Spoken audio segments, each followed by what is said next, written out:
Man, then you do need a bigger screwdriver. Well, the torque converter in my truck broke. So today, that's what we're gonna tackle.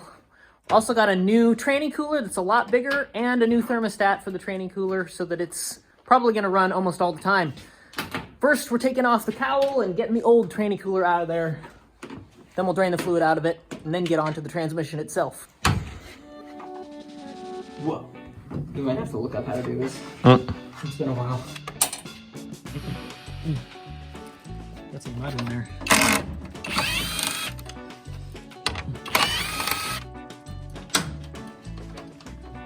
Not if I have anything to say about it.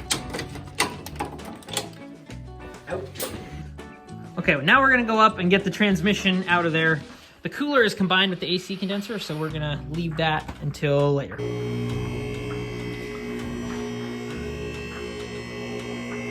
Don't tell anyone how rusty it is under here, except for all the people watching this video, Nate.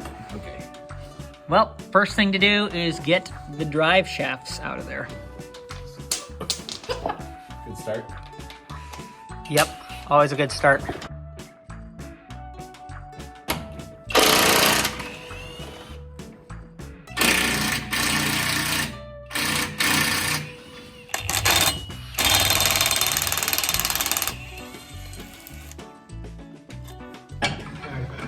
Oh, got it. Why are you not using the ratcheting bit? Because it doesn't fit with the, it literally doesn't, it doesn't fit next to the little... You can probably start it now, though. With it. Start the truck? Never mind. Yeah. That's what oh, you hold the wrench, I'll start the truck and put it in drive. I feel like that's smart. Give me a little purchase, yeah, like that.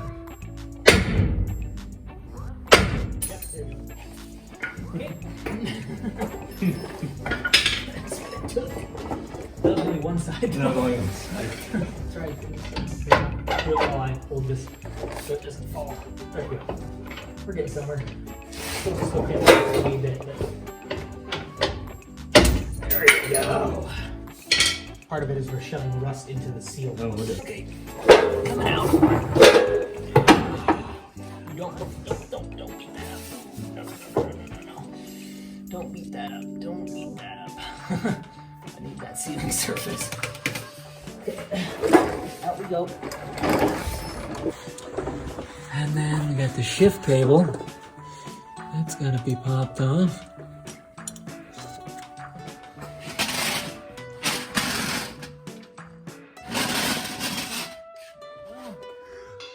It's not good.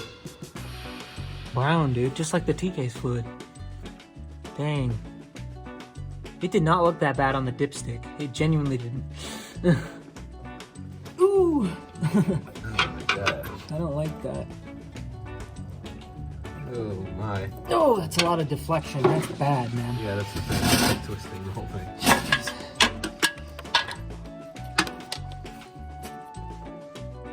I just have to smack it. Give it a little tap, yeah. That's what I mean.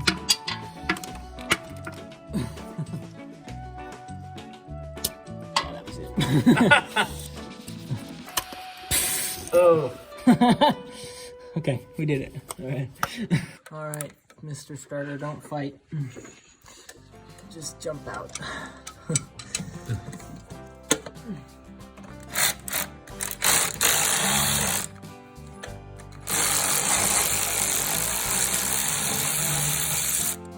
Voila! Massive oil leaks. Oh my gosh. Whoa. Oh no.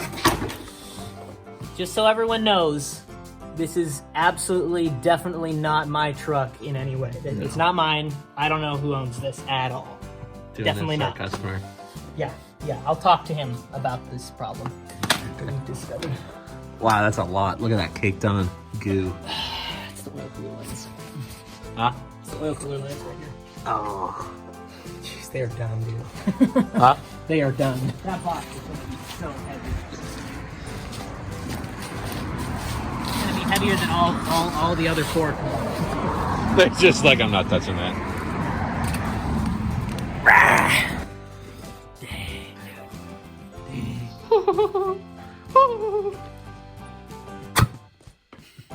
Sucker's pressure. Made it higher altitude. It was actually, yeah. Got our exhaust pipe rings.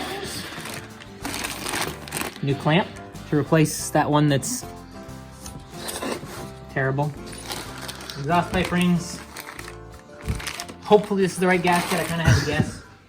The music is very contrarian. I'm gonna bash myself in the face. Look at that damage. Huh? Look at that damage. I'm saying it to the audience now. Ow! Something was hot. Hot? There shouldn't be anything hot under there, dude. My screwdriver gonna be okay? Ah! Oh, that's working. That's doing it. There you go. It looks great from here. Yeah. Oh yeah. Yeah. Oh yeah, that's some factory. If you don't have a 2-foot crescent wrench to work on your car, you're doing something wrong. I'm sorry. There we go. I'm gonna have to try the short 15. See if it can make it around the...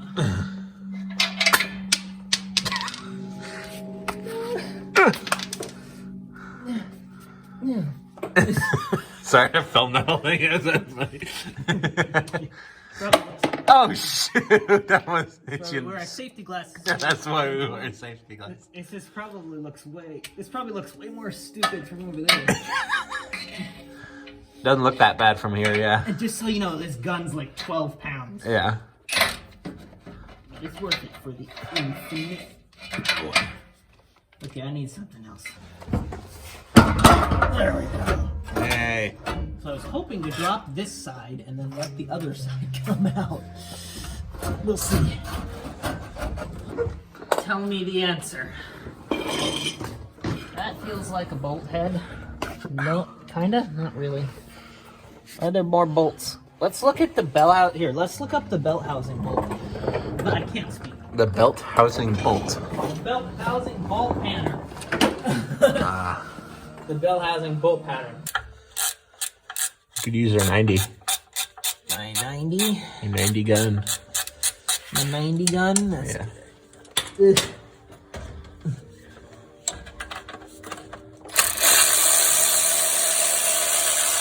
But that's so much slower. Yeah. I was really liking that. Dang. This is too fast. I miss it. I miss the ratchet. We're having a few problems here. Getting to the top bolts back in there is extremely difficult, so we're gonna try to kind of split the transmission and the body apart just a little bit with the lift. All right, go for it.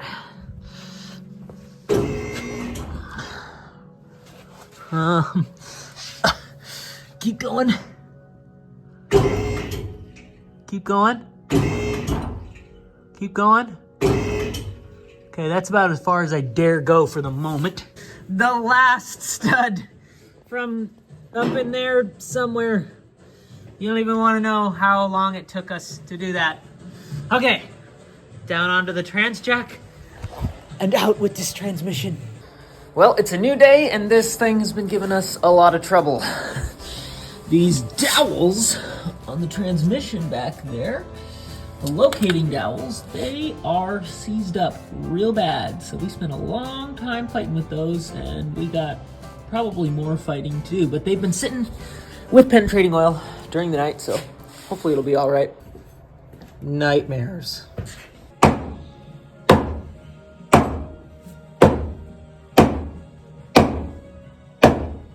Okay, I'm gonna heat it up for a bit, and then I will start air hammering in a moment. All right, hammering.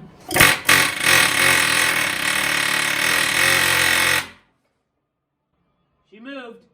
She did? Yep.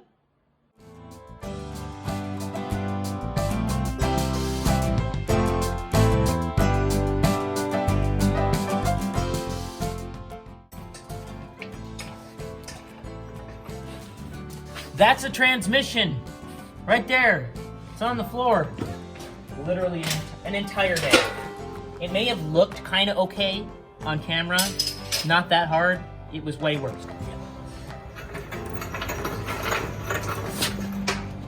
Really should.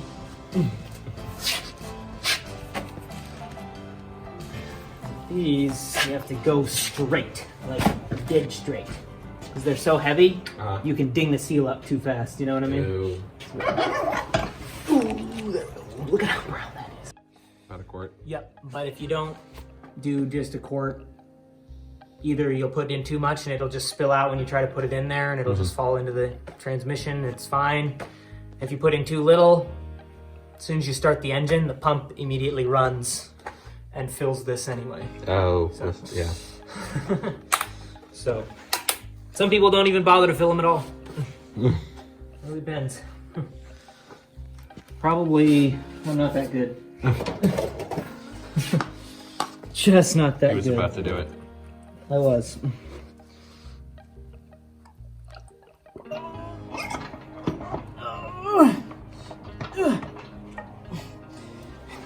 Get closer. That seems more like where we need to be. Yeah, that is. All right, back in with the transmission. The new billet converter is in there. Very dramatic, yes. It might be when it falls on my head.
Let her go. There we go. All right. Trying to do this strategically, so that we don't end up with a massacre, which I have had a number of times with these drain plugless pans. Dude, we're fine. We're fine. We are just fine. So, no worries. The transmission is going to be fine. So I will put this in the parts washer and clean it out right now. There is some thick, sludgy stuff on the bottom, which is not good though. Doesn't need to be perfect. Cleanest she's ever been. Almost. It's probably cleaner when it came out of the factory. But second cleanest it's ever been. Tin film and gasket maker goes a long way when you're making sure that your gasket doesn't leak, even though it's brand new.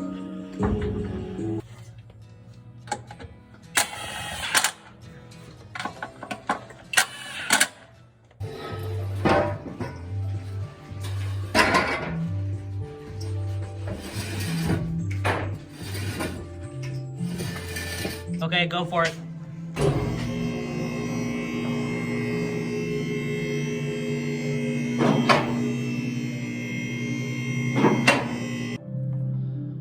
Okay, so we got the cross member back in there and the exhaust with all new gaskets, and the pan and the filter are put back on there. Bunch of loose ends now.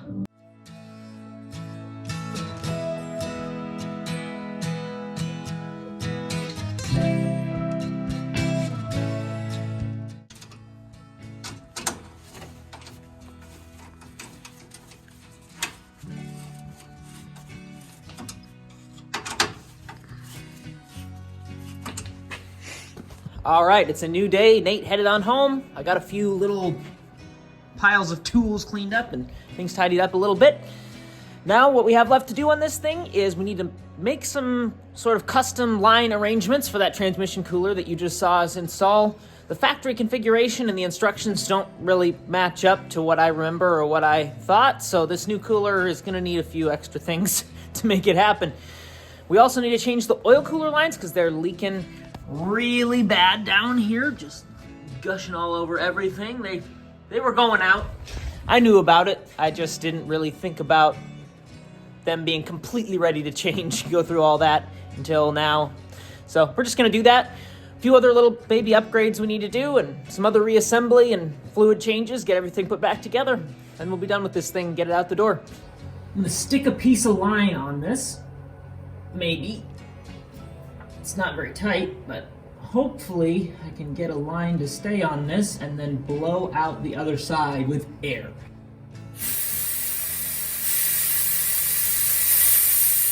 There we go, nice fluid flow. You can't see it on the camera, but we're getting some really good fluid flow over here. Oh, there we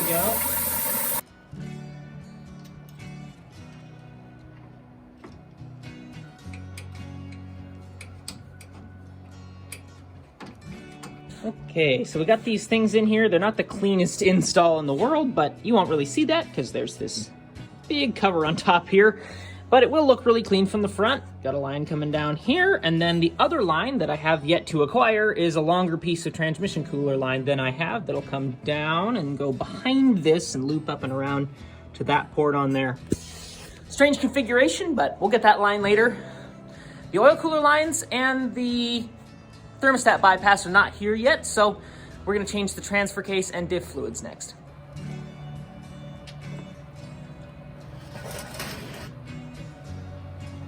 Fluid is very dark and brown, kind of like a mocha, and there's a lot of metal on the drain plug. So I'm not sure this has ever been done.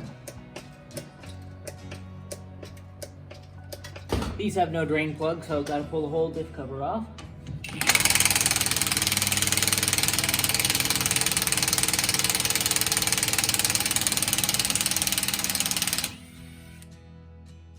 Whoa.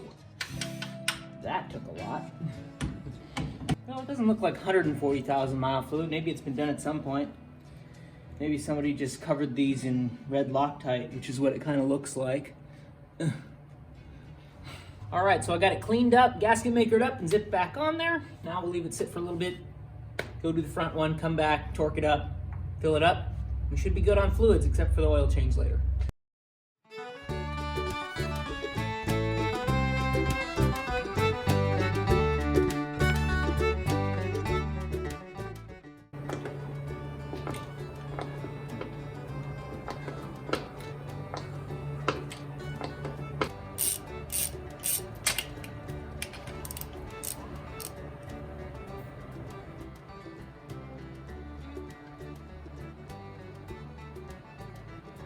Okay, so I'm gonna get the starter and the fender liner back in on this side, probably put the wheel on too, and then we pretty much have nothing else to do, and then we wait, because I'm not gonna put any of the other stuff on so that it's more convenient to do the oil cooler lines and the oil change. So we'll do that stuff real quick and then we'll wait.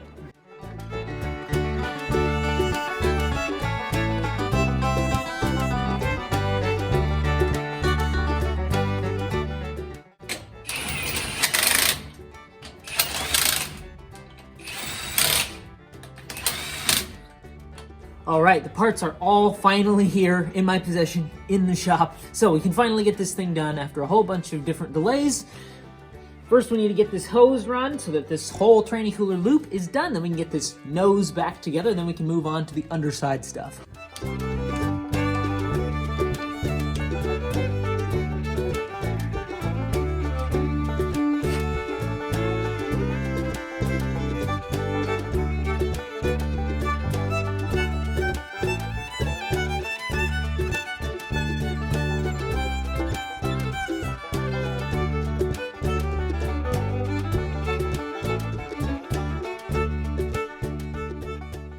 All right, it's time for the oil change, the oil cooler lines. Then we just gotta button everything up and give this thing a test. Hopefully the transmission wasn't hurt by the torque converter issues. All right, and of course we're gonna wait to put oil in it until the cooler lines are changed, so I will go ahead and disconnect those while I'm down here.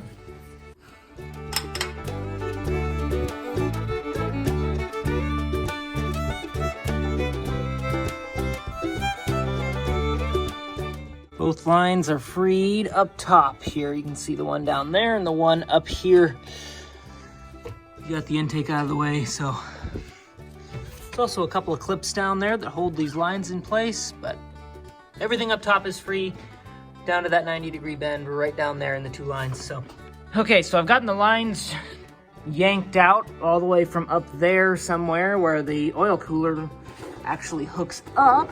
And then I've gotten it slid back just a little bit up here, but it's becoming pretty freaking obvious that I can't get it out of there myself without dropping the steering rack and the diff down a little bit. So that's what I'm gonna have to do. That's what I've had to do in the past. So it's 4 bolts for each thing, and just take them out part way and drop her down, and they'll rest on their shafts, if anything else, the shafts and the tie rods, so. All right, well, I got the old ones out last night. It was a proper battle, so I just turned the camera off, and that was the last thing I did yesterday. But today's a new day. It's a new morning. We got the new lines right here. All we got to do is wrap some tape around these ends so we don't mess them up and scratch them up trying to get them through there. Hopefully they go in a little better than the old ones came out. Wish me luck.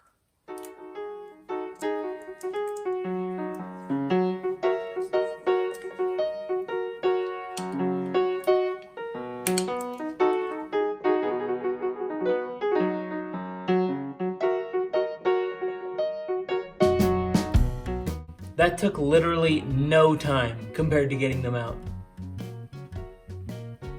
I'll never understand these things. But genuinely, this was the easiest set to get in that I've ever done, and the hardest to get out. Why? Just why? These bolts here and here, they're really easy to strip out. Always use a little ratchet to put these in.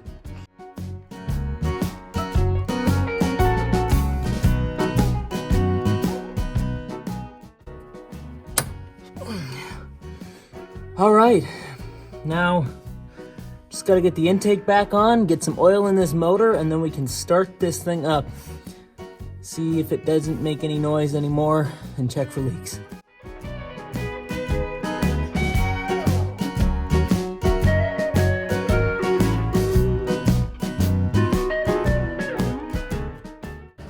All right, that time has come. Gotta crank it. Hopefully everything's plugged in right and everything's happy. Hopefully the torque converter didn't hurt the transmission during the time that it was used. Let's see if it makes any noises. And pretty quickly here, after we get it started, I'll have to top the transmission fluid off until that's happy, and then turn it off and top the oil off until that's happy. Changing all these lines, adding a new cooler for this and that. All those factors change the levels that you actually need, so we'll see how it goes. Prime it up, see if there's any check engine issues immediately, anything that might be unplugged or anything like that.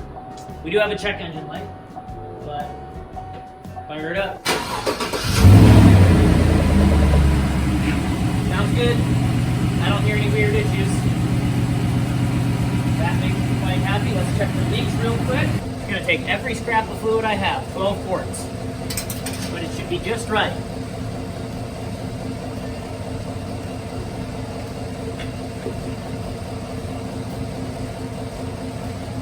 The new cooler's a lot bigger, and the converter was half empty, so a lot more than just a drain and fill here.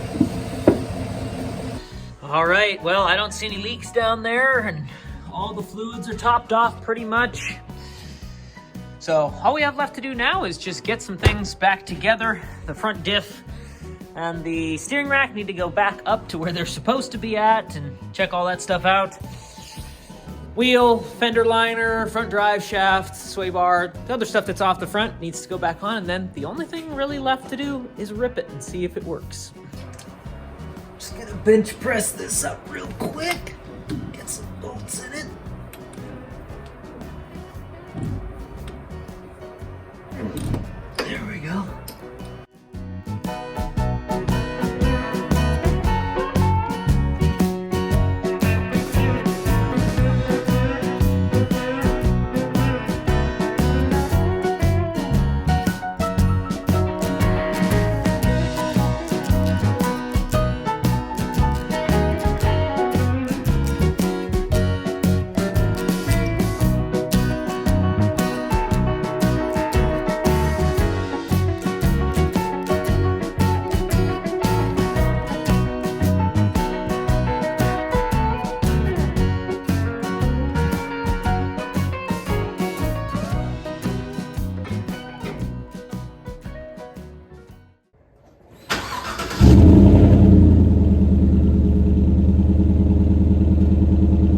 Well, the shop is empty. There's nothing in here in the lift except a bunch of dirt and filth. So, you know what that means? The truck runs and drives great.